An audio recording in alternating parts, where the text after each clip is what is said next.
আমি সকলোৱে জানো যে হিমন্ত বিশ্ব শৰ্মাৰ লগত মহন্ত পৰিয়ালটোৰ এটা ওতঃপ্ৰোত সম্পৰ্ক আছে।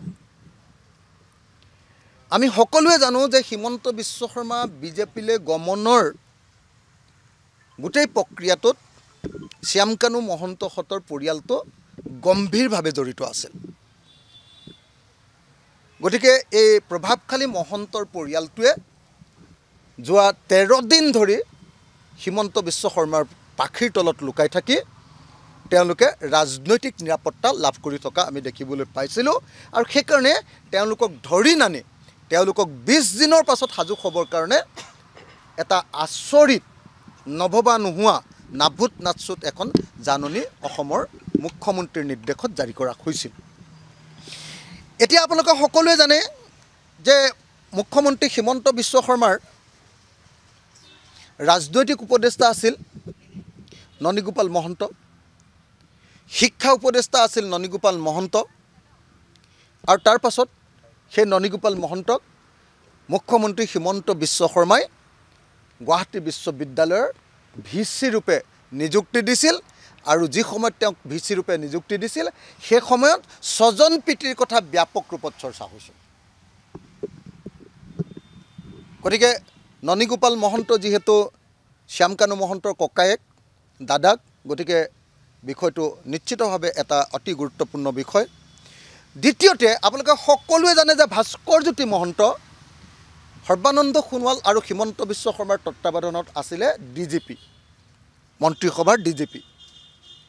অকল ডিজিপিয়ে নহয়, ডিজিপি হৈ গৈ ৰিটায়াৰ কৰাৰ পাছত হিমন্ত বিশ্ব শৰ্মাৰ নয়নৰ মণি হোৱাৰ কাৰণে তেওঁক চিফ ইনফৰমেশ্যন কমিশ্যনাৰ বা মুখ্য তথ্য আয়ুক্ত ৰূপে নিযুক্তি দিয়া হৈছিল। আমি সকলোৱে জানো যে শ্যামকানু মহন্ত আছিলে মুখ্যমন্ত্ৰী হিমন্ত বিশ্ব শৰ্মাৰ ভাতঘৰ। তেওঁৰ লগত থকা ফটোবিলাক, তেওঁৰ লগত থকা যিবিলাক মানে আমি যিবিলাক দৃশ্য শ্ৰাব্য দেখিছোঁ সেইবিলাকৰ পৰাই প্ৰমাণিত হয় যে শ্যামকানু মহন্তৰ লগত হিমন্ত বিশ্ব শৰ্মাৰ সাংঘাতিক ধৰণৰ এটা সম্পৰ্ক আছিল।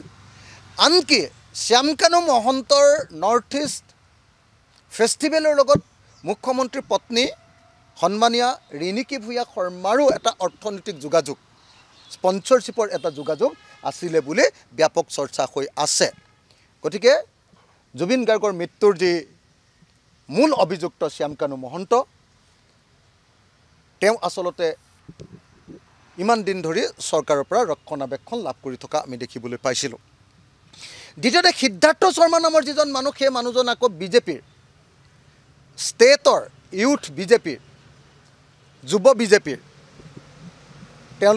তেওঁ ষ্টেটৰ কালচাৰেল ডিপাৰ্টমেণ্টৰ ইনচাৰ্জ, অৰ্থাৎ এজন গুৰুত্বপূৰ্ণ বিষয়ববীয়া আছিলে। শ্যামকানু মহন্ত আকৌ নিজে অসম গণ পৰিষদৰো সদস্য আছিল বুলি আমি জানো, আৰু যোৱাবাৰ টিয়ক বিধানসভা সমষ্টিত তেওঁ নিৰ্বাচনত প্ৰতিদ্বন্দ্বিতা কৰিবলৈ লৈছিলে বুলিও আমি জানো। গতিকে নিশ্চিতভাৱে অসমৰ মুখ্যমন্ত্ৰীৰ পৰিয়ালৰ লগত মহন্ত পৰিয়ালৰ এটা গভীৰ সুসম্পৰ্ক আছে। আৰু সেইকাৰণে অসমৰ ৰাইজে সন্দেহ প্ৰকাশ কৰে যে মুখ্যমন্ত্ৰী হিমন্ত বিশ্ব শৰ্মাৰ তত্বাৱধানত মুখ্যমন্ত্ৰীৰ তলত থকা পুলিচৰ নেতৃত্বত CID, আৰু বিশেষভাৱে সেই CIDৰ গোটেই অফিচাৰবিলাক জানো ভাস্কৰজ্যোতি মহন্তৰ তলতীয়া কৰ্মচাৰী নাছিল জানো? মানে তলতীয়া নহয় আৰু তলৰ জুনিয়ৰ অফিচাৰ্ছ নাছিলে জানো? গতিকে নিশ্চিতভাৱে অসম পুলিচে এইটো তদন্তই কৰিব নালাগে। অসম পুলিচে নিজে কৈ দিব লাগে, মুখ্যমন্ত্ৰীয়ে নিজে কৈ দিব লাগে যে এইটো ষ্টেট গভৰ্ণমেণ্টে আমি নোৱাৰোঁ, কাৰণ ষ্টেট গভৰ্ণমেণ্টৰ লগত এই পৰিয়ালটোৰ সাংঘাতিক সম্পৰ্ক আছে। গতিকে এইটো CBI তদন্ত আমাক দিবই লাগিব, এইটো কথা একদম নিশ্চিন্ত হৈ থাকক। আৰু যদি CBI তদন্ত নিদিয়ে তেতিয়াহ'লে জানিব যে শ্যামকানু মহন্তৰ গোচৰটো ৰাকেশ পালৰ গোচৰটোৰ নিচিনাই হ'ব, APSCৰ গোচৰটোৰ নিচিনাই হ'ব। আপোনালোকে দেখিলে যে কিছুদিন ৰাকেশ পাল এনে জেইল হাজোতত থাকিলে, জেইলত নহয় হাজোতত থাকিলে। হাজোত মানে জানে নহয় যে আপোনালোকে জুডিচিয়েল কাষ্টডিত থাকিলে, জেইল হাজোতত থাকিলে, কিন্তু জেইল খোৱা নাই তেওঁলোকক, মানে কোৰ্টে ভাৰ্ডিক্ট দি জেইল দিয়া নাই, কনভিকশ্যন তেওঁলোক হোৱা নাছিলে। তো সেই একেদৰে মই ভাবোঁ যে কেইদিনমানৰ কাৰণে বিশেষভাৱে 2026 চনৰ ইলেকশ্যনৰ কাৰণে 6 মাহ আছে কিবা বুদ্ধি কৰি হয়তো শ্যাম কানু মহন্তক 6টা মাহ জেলত ৰাখিব পাৰে তাৰ আগতো ওলাই যাব পাৰে ইমান ডাঙৰ ঘটনাটো সংঘটিত কৰি জুবিন গাৰ্গৰ মৃত্যুৰ ঘটনাটো সংঘটিত কৰি ম্যাক্সিমাম গলে 6 মাহ তেওঁলোকে জেল হাজতত থাকিব পাৰে কিন্তু মই নিশ্চিতভাৱে বিশ্বাস কৰোঁ যে এটো আকৌ ৰাকেশ পালৰ APSCৰ কেলেছৰ নিচিনাই হ'ব আকৌ NC হিলছৰ উত্তৰ কাছাৰ কেলেংকাৰী 1000 কোটি টকাৰ আৰিজ খানৰ নিচিনাকে